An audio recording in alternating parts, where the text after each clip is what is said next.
around the world who are focused on improving the workplace and helping it support work and the workers. You know, sometimes we're talking to our clients and a lot of it's educating people along the way, but with this community together, we really can just share best practices and learn from each other and really grow our careers. We had a variety of people on the team, so it wasn't all facilities managers or one group, which brought different perspectives in. To me, there's nothing better than being surrounded by really positive, energetic experts, people for whom workplace is a passion, a place to meet, collaborate, share ideas. It really is the best industry group I've ever been associated with. It's exciting, exhilarating to be in sessions, hearing from other professionals about cutting-edge things that are going on in workplace management, in change management, and workplace experience. So it's just an awesome place to be. We makes me feel welcome. For me, as an architect, it's the knowledge that you get, and again, the resources to call upon somebody to help. If you have an issue that you have to deal with, and you know somebody's done it, you just have to reach out there, and you're going to get the support that you need. And it's, again, using the term community, hence the IFMA community. It's a great thing to have the future of work, thinking about the people, thinking about the way of work, having not only the workplace, but also thinking about the people, the technology. We are bringing the WE Hub to Belgium in the near future, and I think this will be a good opportunity to get FM even more on the map. What can I say? The Workplace Evolutionaries. It's the community that I most enjoy. It's the place where I get the latest trends, the technologies, the culture, the change management. It's happening at WE.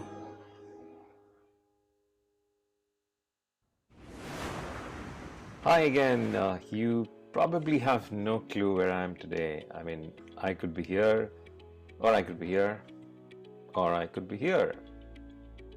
Well, I personally like to be here because I have my books here actually, and well, actually let me show you. These are real books, by the way. Okay, we're not faking any of this stuff. This is as it happens. See, real books. Where does it go? Okay, here I think I might have messed up the book design a bit. Real cushions, all real stuff. Okay, we're not faking any of this anywhere. Now the point is that as organizations begin to roll out hybrid models of work, they face tremendous challenges in managing a widely dispersed workforce. Now, giving a choice to employees to decide how, when, and where they want to work from is likely to become a norm. But a norm which can work effectively only when supported with technology.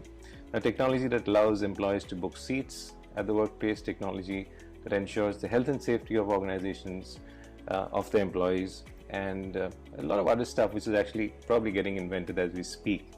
Now, how does an organization decide what tech tools to pick up? Here from Martin Ruppe, who is joining us shortly from Austria. Martin is the WE Hub leader for Europe and is an experienced workplace and facilities management consultant. Now, this, as you might know, is the last of the 4-part series of short talks on adopting hybrid models of work, brought to you by the WE Hub India and IFMA India. Martin is going to speak for about 10 minutes, and that will be followed by about 15 minutes of Q&A. You can ask your questions or voice your opinion via chat, and the speaker will respond over live video and audio as soon as I point it out to him. Now, as questions come to your mind, please punch in your questions in the chat box. You can do that even now, but of course we will answer that once the speaker completes the presentation. Thank you for joining us today, Martin. Over to you. Thank you, Prato, and hello from Vienna, Austria. I'm happy to speak to you as part of the mini class for the WE Hub India. As we all know, in the past, we always had the newest technologies in the office first. We had printers, we had computers, networks, all of this. And now we see very often that we're using more and more advanced technology at home, and the office lags behind. So then, how do we start this dialogue within our organization? It starts with understanding your demands. What is your organization trying to solve? So focusing on what is the demand of what you're trying to achieve should be the first step.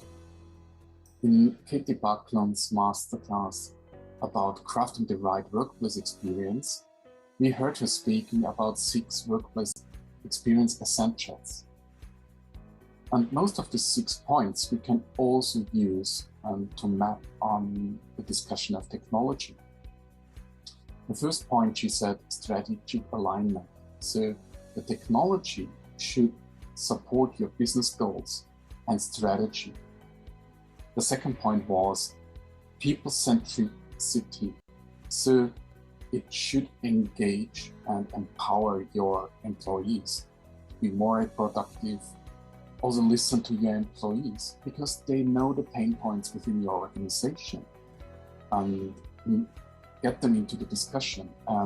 They also will give you ideas on how to be better on things you might not have thought of before. Another point is holistic. It should be integrated within the organization. As I said before, often it's just selected by a few people, implemented for all. Create a dialogue and involve all the organizations, involve the necessary employees to get a wider acceptance of technology. Continuity. See technology as a journey. Have a look how technology looked 10 years ago. How does technology look now? And with all the speed we see, it will look different in 10 years. So it should be reviewed every now and then, and so the existing solution will be updated, changed, or might even replaced, or you see that there are other technologies you really need for. Also, the change management component is important. So we need to transform from an existing technology or existing mindset, existing work definitions to another version, to a new way of how to work and how to use the technology. And it's a lot of communication. People need to be trained on not just on how you use the functions of the software, also what is the expectation on how it should be used, what is the outcome of it, how should people maintain the data and so inside. Also the 6th point that Katie said, authenticity. Often we see that managers are slower in adopting new technologies, but expect their employees to do so. So they also should embrace new technology faster and lead by example. Well, I see 3 different types of technology around the workplace. We have building technologies. Those are sensors in the building. Those are all the controls who can control the air conditioning system and everything that is like pretty much with the built environment and how to run it from an operational perspective. We have collaboration tools. This is how the employees interact and work together. We all have been using Slack, MS Teams, or any of the other solutions in the last couple of months. And the 3rd thing, what I call interaction with the workplace. Those are all the services you need to book a room, to book a desk, to consume service, to find maybe people in the office. And that usually combines building technology, combines collaboration tools, or maybe some other systems within the organization. So what could be a good overall fit for your organization, or how do you get to kind of a technology roadmap? So first of all, you should create a roadmap so that you get an understanding what systems you would like to use, what systems you are currently using, which systems are you going to switch off all the time. One way to figure out where you could have demands is to use the concept of journey maps, customer journey maps. They're usually used in the industry for people when they enter a store and until they leave the store, and they see all the touch points and all the interactions a customer would have with the shop.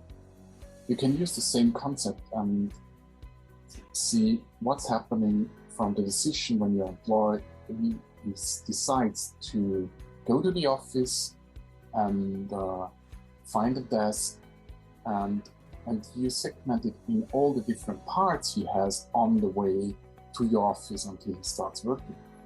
And then you see, okay, at what moments can you support him to be efficient, to come in, find the desk.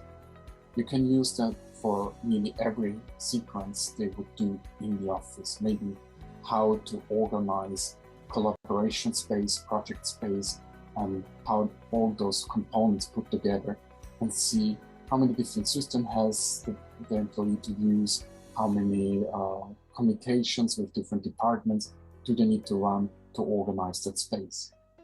And when you get this picture, you say like, okay, where can we make a better experience? Technology is also a lot about education. So your employees need to understand the importance of data quality and the effect that bad data quality has. Also what means a data flow. So when one department is providing data and others to using them, all of them should be aware that data is a collaboration itself within everyone working in the organization, and everyone is participating in a good quality. Also, it should be a clear understanding what do we do with technology and what we don't want to do with technology. There might be some certain types of meetings where you say they can be online, or we don't want to have one-on-one. This is depending on culture. There is no right and wrong. It should be a fit to how your company lives and operates. Also, technology should not be used just to monitor, report and analyze your people. It should be used for increasing their experience at work and to give them a better surrounding to deliver. And remember, not everything needs to be solved with technology. For example, if you have the desire for a high desk sharing rate, you might need a booking system so that your employees will find a table or can reserve a table.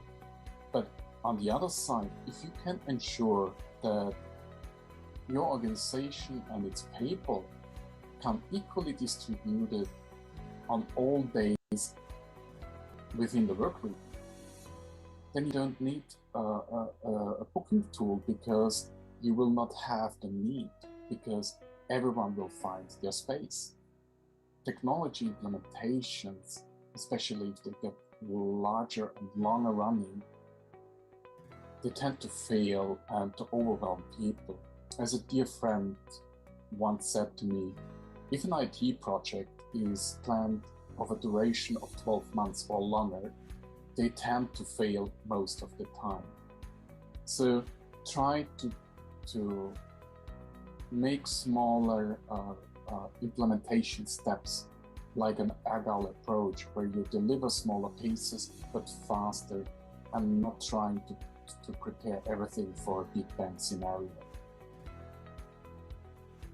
As we heard from Clark Elliott, the success of workplace of the future requires a holistic approach. It's not enough just to have a look at technology, at experience, at workplace, at all the components of the workplace, or at just fractions of the organization. In a work group we run here in Austria with the WeHub in Vienna, we discussed the workplace in 3 channels. We had a channel for culture, space, and technology. Each of them had about 15 to 20 people, and we were discussing over a couple of weeks. All 3 channels realized that the clue between all of this is the culture. And as Chris Hood said in his masterclass, a great culture means when people leave the office feeling better than when they came in. And I think this is a great example on how to measure if people enjoy to work for your organization.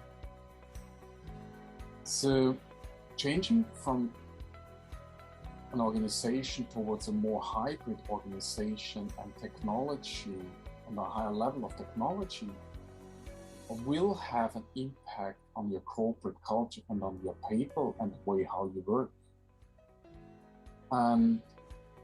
Furthermore, think of what happened the last 1.5 years. It did already affect your culture and your people. All the trends we see now, they had been around before, and in the last 1.5 years, they just got a massive acceleration, a real boost in the development and the acceptance by the global market. Remember, nearly everyone was forced to try remote work because they had no other option.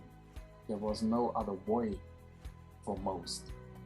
Even organizations which are not in favor or even neglected in the past those modern technologies and remote work had to realize it's even working for them.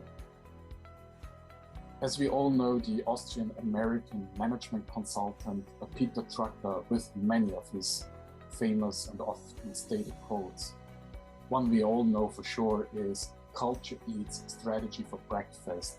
I would like to finish my talk today by rephrasing his quote and close with "Culture eats technology for breakfast too." So, thank you. I'm looking forward now to your questions, and I hand it back to Ruppe.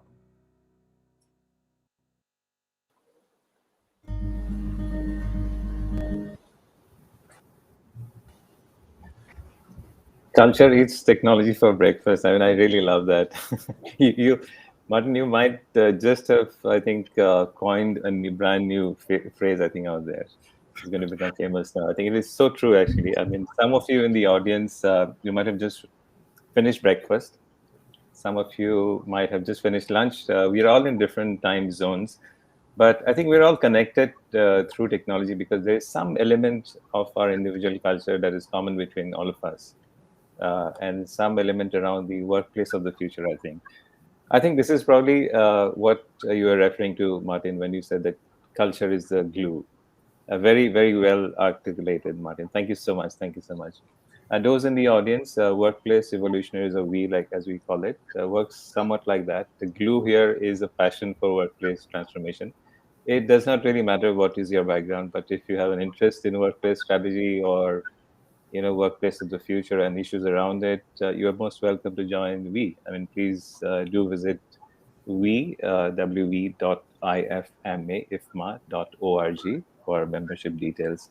So we've got about 10 minutes for Martin to answer questions. We keep it very short, so please type in your questions as they come to your mind. Let's see if we have some questions. Okay, so we have one question. You mentioned that a lot of times, this is from Kavita, you mentioned that a lot of times managers are slower to adopt technologies, but they will still expect their teams to do so.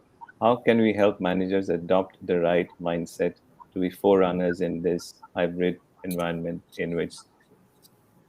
in every which way possible? Thank you, Kavita, for that question. Thank you, Kavita. This is a tough question because I think it's sometimes quite individual how to reach some managers.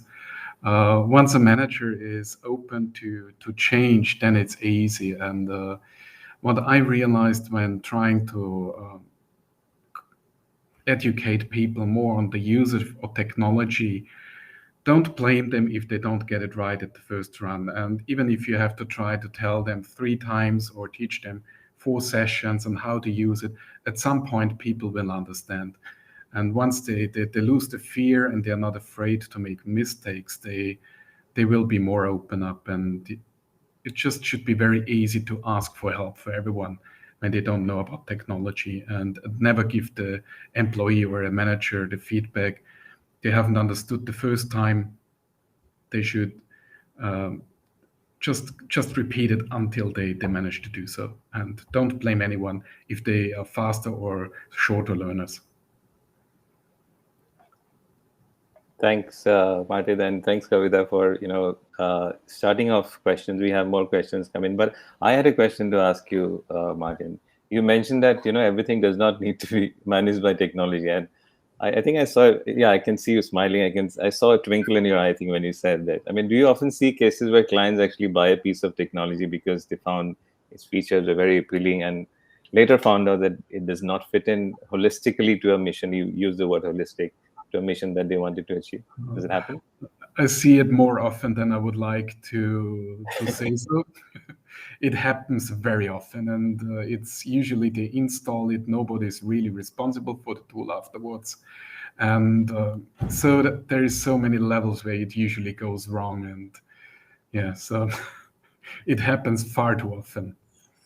Yeah, I mean, I think it really ties back to the word that you used in the beginning, holistic. It has to be holistic. It has to be aligned to the mission that they want to achieve. Yeah, indeed. So Kavita is thanking you.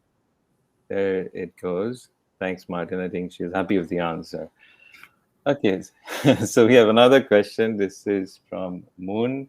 He's saying, from booking a cab to a workstation, even most of our communication are based on technology. How can we still remain more human using so much of technology in our communication in our workplace? Okay. So it depends on the culture. So I think when you're more hybrid, you really need to plan social interactions like you would do so with meetings. So if you barely come to the office, managers or colleagues say like, okay, I book a 15 minutes meeting with you where we just have a coffee. So in the office, it's easy because you pop into someone and say, let's have a coffee, let's go for dinner or for lunch. I have an after work drink. This is much easier to organize when you see someone. And if you're more virtual, you need to plan it. And also you need to find ways how to attract and maybe even plan bigger social events and say like, we have once a month, we have a gathering where most of the people are in the office, where we go bowling, where we do some stuff, we go bicycling. So you need to put more effort in really doing social activities within the organization. Yeah, you said that when you're online, you really need to, when you're virtually doing it, you need to plan things. It's very difficult to plan things and they do not always go as you want. So, for example, here's another comment which came in from Kavita. Now, this is not going in a sequence, but that's how humans work, right? You jump into a conversation, that's how you engage with each other. So thanks, Kavita, for being such an active participant in this. Martin, you also mentioned that there are 3 types of technology. I think you mentioned about building technology, collaboration tools like MS Teams and what you're doing just now. And then you spoke about something, I think what you call interactions with the workplace, like booking apps. I haven't found a better word for it yet, but you need somehow how you manage to interact. Right. On one side, to have the amenities you would like to see at the workplace, but also to connect with the colleagues and know what's happening. And as we sometimes hear them referring as community tools, community apps. So yeah, and you see the market, there are many solutions out there which all try to get their grip on this part of the market. You're coining phrases today, so you'll coin this phrase too, so don't worry.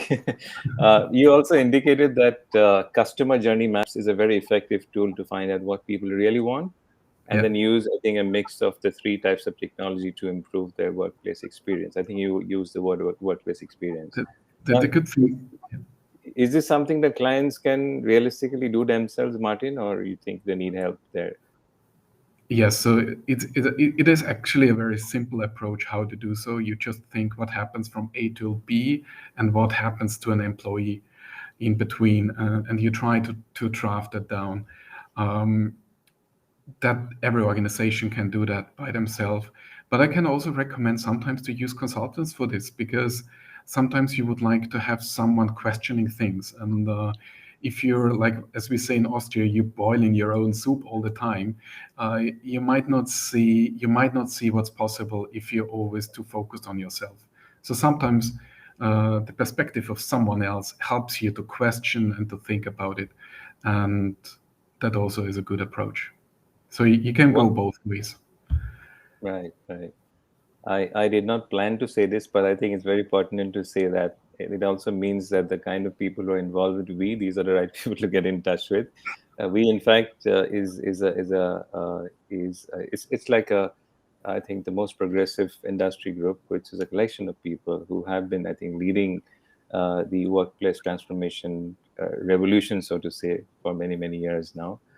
So once again, if you want to become a member of we, I think that's the email address that you see on your screen just now, and that's the website that you see on your screen now.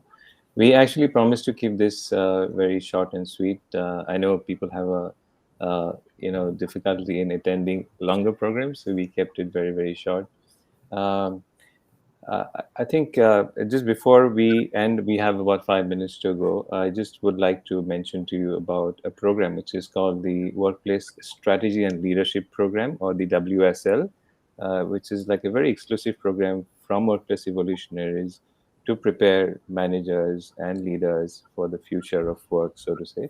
And this is actually the world's first and only program that is designed to develop workplace management skills and strengthen strategic alignment that Martin was earlier talking about to business goals and optimize the value of your work. It's a certificate program from we and IFMA, and it is relevant to all industry sectors. That is perfectly suited to facility managers, workplace strategists, designers, architects, program managers, you name it. And it is being launched in India now. And everyone keeps on asking me, what's the discount when you talk about India? So there is a discount. So if you want to know more about that, please write into that email ID which you see there on your screen. Has it been extremely busy for you, Martin, with the new technology? Okay, what are you trying with that? Okay. I just tried to point to your email address. Yeah.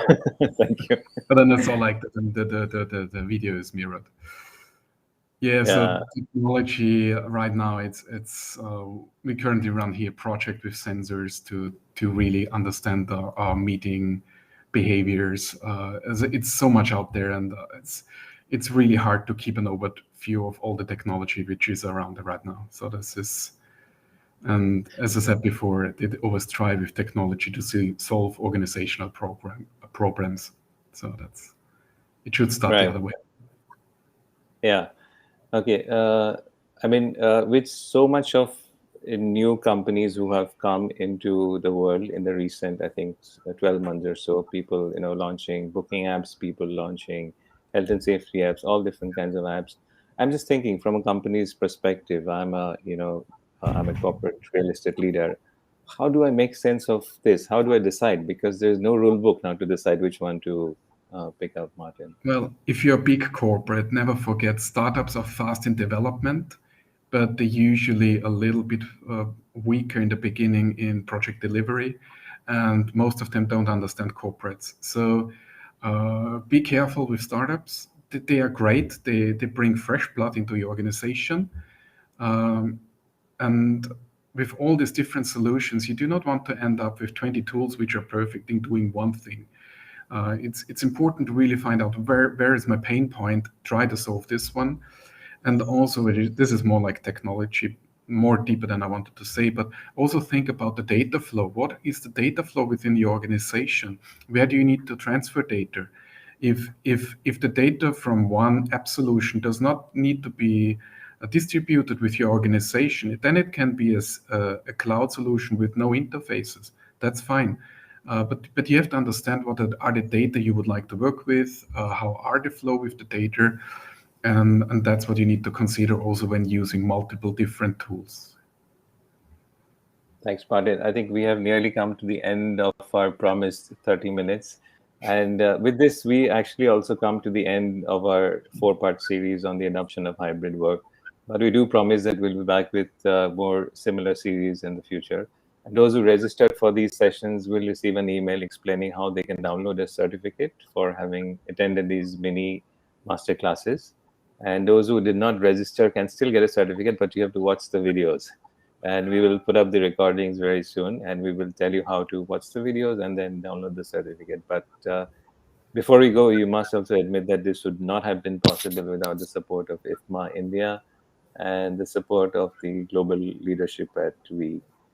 So thank you, Martin. Thanks a lot for your time and finishing this in style, actually.